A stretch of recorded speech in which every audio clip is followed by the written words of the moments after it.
번 더. 자, 우리 5번째 청원이에요. 그죠? 3번 하나님, 그다음에 우리의 청원 3가지 중에서 5번째입니다. 자, 여러분 꼭 기억하시고, 자, 이제 우리의 마음에 우리를 향한, 너희는 이제 이렇게 정말 기도해야 된다. 하나님께서 요청하신 기도가 있고 우리가 매일매일 드려야 될 기도가 있는 거예요. 자, 하늘에 계신 분부터 한번 쭉 읽으면서 암송하는 마음으로 기도합니다. 시작. 하늘에 계신 우리 아버지여, 이름이 거룩히 여김을 받으시오며 나라가 임하시오며 뜻이 하늘에서 이루어진 것 같이 땅에서도 이루어지이다. 오늘 우리에게 일용할 양식을 주시옵고 우리가 우리에게 죄 지은 자를 사하여 준 것 같이 우리 죄를 사하여 주시옵고. 아멘. 내려주시고 한 번 더 따라합니다. 우리가 우리에게 죄 지은 자를 사하여 준 것 같이 우리의 죄를 사하여 주시옵소서입니까? 옵고입니까? 옵고. 그럼 지금 이게 and 지금 계속 연결되고 있는 거죠. 자, 하나님 청원이 끝났어요. 땅에서도 이루어지다로 끝났죠. 문장이 끝났잖아요. 그리고 그 다음이 뭐예요? 첫 문장이 오늘, 바로 오늘 이 시간 하나님의 시공간이 열리는 시간이 되기를 축복합니다. 우리 학생들 오늘 하나님 만나시길 축복해요. 여러분 기도 시간에 하나님 간절히 이름을 불러요. 하나님의 이름을 불러요. 하나님의 이름을 불러요. 어떤 이름이든 좋아요.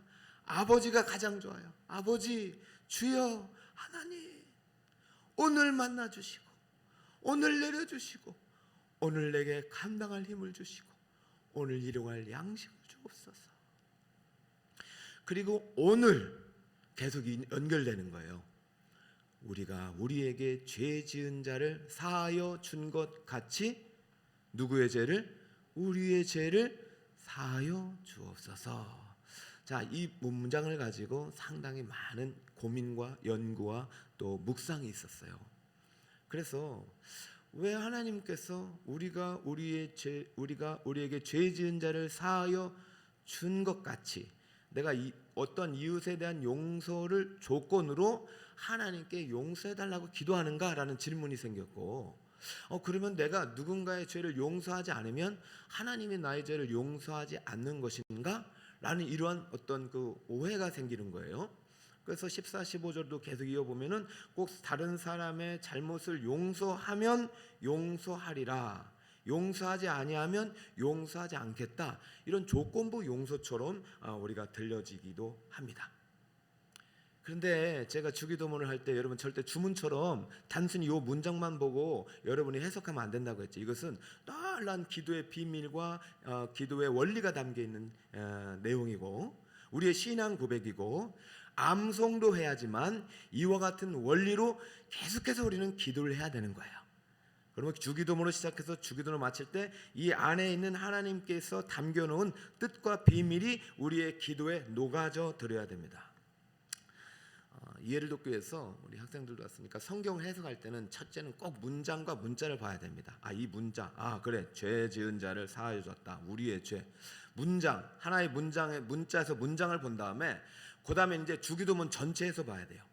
문맥을 봐야 되고, 경맥이라는 것은 성경 구약과 신약 성경 전체에 흐르는 하나님의 어떤 해석의 원리를 봐야 되고, 사맥이라는 것은 성경 밖의 역사적인 배경을 봐야 돼. 그래서 우리가 성경대학을 통해서 배우는 거예요. 영맥이라는 것은 이런 걸 다 아무리 알아도 하나님의 성령으로 조명하고 성령으로 깨닫게 하지 않으면 성경을 해석할 수 없다. 할렐루야. 자, 이게 상당히 중요합니다. 앞으로 여러분들 이제 이런 것들 배울 거예요.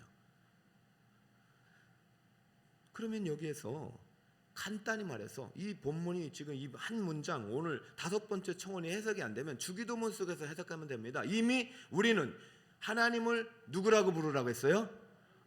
너희는 이미 하나님을 아버지라고 부를 수 있는 자격이 있다는 것은 우리에게 성령이 임했다는 증거입니다. 예수 그리스도가 우리와 함께 한다는 증거입니다. 그러면 우리는 이미 하나님의 자녀이고 용서받은 자입니다. 하나님의 자녀로서 용서받은 자임에도 불구하고 구원받았음에도 불구하고 우리는 죄를 지을 수 있다 없다? 있다라는 이야기를 하고 있는 거예요. 예수님께서 우리에게 말씀하신 거예요. 너희는 칭의의 관점에서는, 중요합니다. 칭의의 관점에서는 예수를 믿는 순간부터, 중고등부 학생 때 예수를 믿었던, 초등학교 때 믿었던, 어른 때 믿었던, 이제 돌아가시기 얼마 전에 노년에 믿었던 그 시점부터 너는 하나님의 자녀고 너는 구원받은 백성이야. 그러나 칭의의 관점에서 내가 너를 의인이라고 부를게. 너는 의로운 사람이야. 그러나 그럼에도 불구하고 성화의 관점, 내가 하나님과 더불어 하나님처럼 거룩해지어가는 거룩한 사람이 되어가는 성화의 관점에서 우리는 여전히 죄인이다. 이렇게 쉽게 말해서 여러분 배웠잖아요. 따라합니다. 용서받은 죄인으로서 심판대 앞에 서는 거예요. 그 여러분 심판대 앞에 갈 때 끝까지 여러분이 예수 그리스도의 이름과 보혈과 성령을 내 마음속에 모시고 섬기고 살아가지 않고 언제부턴가 잃어버린다. 그러면 그 사람은 구원받은 것이 아니에요. 여러분, 구원이라는 것은 그렇게 단순한 것이 아니에요. 구원은 오직 복음으로 믿음으로 되는 것이지만은 우리가 날마다 주님께서 명령한 대로 이제는 새로운 하나님의 법과 통치의 질서에 따라서 순종하며 살아가는 자가 구원의 확증을 받은 자이지, 여러분 내가 구원받았다고 한번 교회 갔다고 눈물을 흘렸다고 해서 영원한 구원이 보장된 게 아니에요. 진정으로 내가 인침받고 내가 구속함을 받고 그리스도의 보혈의 증거가 있는 사람만이 구원받은 것이죠. 내 안에 그리스도의 보혈의 증거가 있는 사람은 하나님의 자녀로 성령을 받아 중생한 이후 반드시 회개의 증거가 나타납니다. 죄를 지으면 슬퍼지게 됩니다. 죄 앞에 난 이 죄를 이기려고 엄청난 싸움이 시작됩니다. 그리고 반드시 이기는 줄 믿습니다. 할렐루야. 자, 그래서 여러분 사도 요한이 고백을 한번 보세요. 요한일서 1장 8절입니다. 만일 우리가 죄가 없다고 말하면 스스로 속이고 또 진리가 우리 속에 있지 아니할 것이요, 만일 우리가 우리 죄를 자백하면 그는 미쁘시고 의로우사 우리 죄를 사하시며 우리를 모든 불의에서 깨끗하게 하실 것이요. 할렐루야. 요한복음과 요한일서는 문맥이 다릅니다. 요한복음은 모든 인류를 향한, 믿지 않는 백성들을 향한 초청입니다. 요한일서는 믿는 사람들을 향한 하나님의 복음서입니다. 너희가 구원받았음에도 불구하고 왜 여전히 죄를 짓고 살아가는 것은 너희는 죄인이기 때문이야. 그러나 너희가 언제라도 죄를 지을지라도 하나님께 너희 죄를 고백하고 자백하고 눈물로 회개하며 결단의 기도를 드릴 때 하나님께서 그 죄에 벌 너희 죄를 깨끗이 씻어줄 것이요, 하나님께 너희를 다시 안아줄 것이요, 당자처럼 방황하고 죄를 짓고 잘못하고 그랬을지라도 언제라도 주님께 들으면 주님은 너의 죄를 용서하시고 너를 다시 한번 의의 길, 평강의 길, 승리의 길로 인도하시리라. 그러니까 우리 중고등학생들 너무나도 감사해요. 죄 많이 짓잖아. 친구들 욕도 하고 거짓말도 하고 컨닝도 했잖아. 안 했어? 아니, 우리가 죄 없이 살아가는 사람 없어요. 그러나 하늘에 계신 우리 아버지, 오늘 우리가 우리에게 죄 지은 자를 사하여 준 것 같이 우리의 죄를 사하여 주옵소서. 여러분, 우리는 이미 하나님의 자녀예요. 그러므로 그리스도 예수 안에 있는 자에게는 결코 정죄함이 없습니다. 할렐루야. 그러나 우리는 죄인이에요. 죽을 때까지 우리는 죄를 질 수밖에 없는 죄인이기 때문에 날마다 죄와 더불어 싸워야 해요.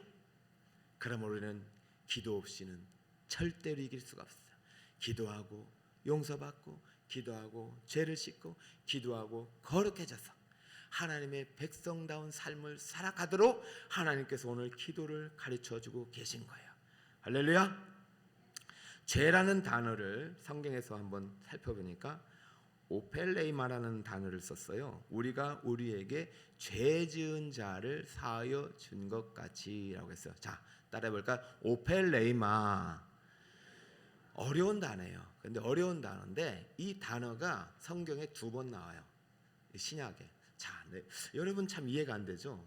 주기도문에 죄라는 단어는 하마르티아라는 단어를 써야 돼요. 이것은 상당히 많이 나와요. 150번 나와요. 죄 사함, 죄 짓지 마라. 그런데 하나님께서 주기도문 가르칠 때는 오펠레마, 너희 죄. 근데 이것을 로마서에 한 번 더 썼는데 거기서는 빚. 우리가 누구한테 돈을 빌리면 그것이 뭐예요? 빚, 채무. 그러니까 너희들이 예수님께서 지금 이 말씀하시는 의도가 있어요. 너희가 너의 빚을 이웃에게 우리 친구가 돈을 빌려준 것을 내가 탕감해 주겠습니다. 내가 빚이 있습니다. 무슨 빚이 있습니다. 그런데 내가 그것을 좀 탕감해 주고 용서해 줄 테니까 주님 내 빚도 좀 탕감해 주세요. 이런 뜻이에요. 그러니까 이 단어라는 것이 죄인데 무슨 죄냐? 죄 값을 의미하는 거예요. 그러므로 지금 우리가 기도해야 될 것은 하나님 우리의 죄 값을 탕감해 주세요 라는 뜻인데, 자 여기에서 하나님께서 이 죄를 빚이라는 용어로 여기에다 갖다 사용하신 의도는 너희들이 지금 하나님께 용서해 달라고 하는데 사실은 용서받을 수 없는 죄인이라는 뜻이 내포되어 있는 거예요. 자 그러므로 내가 너희가 지금 너희 친구들과 싸우고 친구들과 미워하고 친구들이 너희한테 잘못했을지라도 와서 잘못했다 하면 너희가 왜 용서를 해줘야 되냐면 네가 그렇게 용서를 해줄 때 내가 너를 얼마나 큰 죄로부터 구원해 줬는지 그 사랑의 크기, 용서의 크기가 들어오게 된다는 것이에요. 자 그러므로 우리가 진정으로 회개의 삶을 산다는 것은 입술로만 하는 것이 아니라 우리 발을 통해서 삶을 통해서 진정으로 회개가 가능해지는 것입니다. 자, 이 단어가 쓰인 유명한 본문이 마태복음 18장의 1만 달란트 빚진 자의 비유입니다. 마태복음 18장 24절을 한번 읽겠습니다. 시작. 결산할 때에 1만 달란트 빚진 자 하나를 데려오매. 자, 새벽 시간이라 여러분 다 읽을 수 없지만 마태복음 18장을 읽어보면은 1만 달란트 빚진 종이 주인에게 불려갑니다. 너 왜 지금 오늘 빚 갚는 날인데 안 갚어? 여러분 빚 갚는 날에 안 갚으면 그 사람은 얼마나 마음이 초조해요. 죽일 지경이잖아요. 그래서 한 달만 좀 연기해 달라. 아니 정말 도저히 갚을 수 없으니 좀 살려달라. 안 돼. 아들, 딸, 네 아내, 네 재산, 네 몸 다 갖고 와. 안 돼. 1만 달란트를 갚을 능력이 없으니 주인이여 제발 이것 좀 탕감해 주세요. 주인이여 불쌍히 여겨 주세요. 나 갚을 능력이 없습니다. 그러자 얼마나 불쌍하게 기도를 했는지 간청을 했는지 주인이 마음이 감동이 돼서 그래 알았어. 내가 너 정말 그렇게 간구하니까 내가 그 돈을 다 면제해 줄게 하고 다 없애버렸어요. 할렐루야. 여러분 별로 놀라지 않는데 1만 달란트 얼마냐면요. 이때 당시 로마 시대인데요. 그 이스라엘 백성들이 로마인들에게 그 정부가 세금을 바칠 때가 800달란트였어요. 800달란트. 800에서 좀 더 보면 1000달란트에 1.2배가 되잖아요. 800달란트 1.2배가 800달란트. 1년 국가 예산에 뭐 10분의 1이나 5분의 1을 줬을 거 아닙니까? 세금으로. 요셉도 5분의 1을 받았어요. 그러니까 800달란트가 얼마나 큰 돈이냐? 즉 1만 달란트가 얼마나 큰 돈이냐? 우리나라 국가 예산이 지금으로 따지면 500조, 600조 되지 않습니까? 그죠? 그걸 우리가 만약에 중국이나 미국이나 다른 나라들이 식민지가 됐다. 그럼 그 나라 사람들 우리에게 500조에 얼마를 받냐면은 50조 이상은 받아요. 100조를 받는단 말이에요. 이것이 곱하기 10해 봐요. 1000조가 되는 거죠. 이 1만 달란트가 최소한 가치로 볼 땐 1조가 넘는 거예요. 여러분 지금 얼마를 탕감받았어요? 1만 달란트면 최소한 몇 조를 탕감받았다? 1조 이상, 많게는 1000조를 탕감받았다. 그러니까 우리가 예수님께서 1만 달란트란 비유를 쓸 때는 너희들이 지금 이 종의 그 빚은 우리가 상상하는 것, 갚을 수 없는 돈이야. 마찬가지 너희들이 용서받은 죄값은 무슨 수를 써서라도 갚을 수 없는 죄야. 대리 통치자로 세웠던 아담으로부터 지은 죄가 너희들에게 저면돼서 사망에 이르는 죄를 갖고 있는 너희들은 죄와 사망의 권세로부터 이 감옥에서부터 풀려날 수 있는 죄값은 갚을 수 없는 돈이었어. 그래서 내가 너희를 대신 갚아주기로 하고 용서한 거야. 대신 갚아준 죄값이 바로 내 아들의 죄값이야. 내 아들을 지금 너에게 보내서 지금 너희에게 말씀을 전하고 있잖아. 그러니까 이 아들의 말대로 믿고 아들을 영접하고 아들을 나의 구주로 믿지 않으면 나는 너희의 죄값을 다시 청구할 거야, 이 얘기입니다. 그러면서 내가 만약에 너희의 그 갚을 수 없는 죄값, 죽을 수밖에 없는 사망의 값, 생명의 값을 아들의 값을 주고 갚아줬다면 너희들은 너희 친구들에게, 네 친구들이 너에게 잘못한 거, 너희 친구들에게 너를 공격해서 상처를 입힌 거, 정말 너희 친구들이 너에게 뭔가 죄를 지었을지라도 하나님이 너에게 주신 그 은혜를 생각한다면 그 은혜를 힘입어서 너희들도 용서하는 자녀가 돼야 돼. 그러므로 오늘 우리가 우리에게 죄 지은 자를 사하여 준 것 같이 너희가 하나님께서 말씀하신, 예수님께서 말씀하신 산상수훈의 사랑의 대명령을 하나하나 실천해 나갈 때, 오늘 일용할 사랑, 일용할 용서를 실천해 나갈 때, 내가 너에게 준 일용할 양식과 이러한 지혜와 이러한 능력을 통해서 일용할 용서와 일용할 사랑을 실천해 나갈 때 하나님께서 약속하신 그 신언약의 복이 너에게 임하게 되는 것이란다. 여러분, 우리가 우리의 죄를 사하여 준 것 같이는 의미가 없어요. 하나님이 우리의 죄를 사하여 주셔야 합니다. 그러므로 오늘 5번째 청원은요, 4번째 청원, 오늘 우리에게 일용할 영육간의 양식, 영육간의 하나님의 은혜와 평강의 복을 받은 우리들이 그 복을 가지고 실천해야 될 서원의 기도인 것이에요.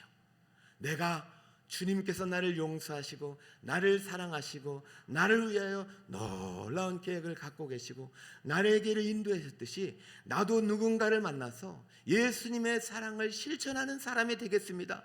그러므로 오늘 내가 만나는 사람 가운데, 오늘 나에게 잘못한 사람 가운데 그들이 나에게 용서를 구한다면 오늘 용서할 수 있는 힘을 주시옵소서. 비록 원수 같은 사람일지라도, 비록 나를 용서할 수 없는, 내가 용서할 수 없는 그런 사람일지라도, 주여, 내가 주님의 사랑을 힘입어서 다시 한번 기도하고 용서할 수 있는 용서의 사람이 되게 하여 주시옵소서 하고 여러분 출발하는 것입니다. 말씀의 결론을 맺겠습니다. 오늘 5번째 청원은 하나님께 드리는 용서를 위한 기도예요. 용서는 하나님의 용서, 하나님의 자비, 하나님의 사랑에 근거할 때 드릴 수 있는 기도라는 사실을 믿으시기 바랍니다. 여러분, 우리 이미 하나님의 아들 예수님을 믿고 구원받은 하나님의 자녀요, 의인이 되었습니다. 그러나 죽기까지 우리는 죄를 지을 수밖에 없는 죄인임을 기억하시고 날마다 일용할 회개를 통해서, 일용할 용서의 결단을 통해서 하나님 아버지께서 우리에게 기도를 통해서 허락하시고 싶은 놀라운 복의 주인공이 되시기를 예수 그리스도의 이름으로 축원드립니다.